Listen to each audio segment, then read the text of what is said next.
Achilles. Ito yung ating mags, ating gulong. Oh. So paano makikita kung ilang ply yung ating gulong? Ito, meron mga nakalagay dito. Pansinin nyo yun, oh, yung plies. Yan. So ito, yung thread nya ay 2 polyester, 2 steel, 2 nylon. Yan. Plus yung sidewall, 2 polyester. O yan o. So 2 plus 2 plus 2 plus 2. So ilan yon? 8. Kaya yan. Kaya 8 ply yan. 8 plies yan. Mas maraming plies. yung ply ay mas maganda. Syempre mas matibay yung gulong. So yan yung ating information dyan. Tapos yung mga production date naman nandito. Ito.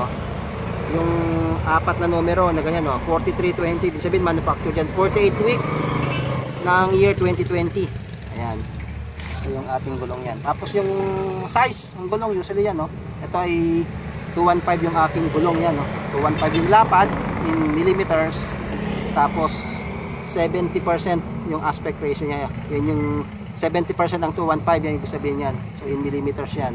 So mas malaki yung aspect ratio mo, siyempre mas mataas yung height ng yung gulong.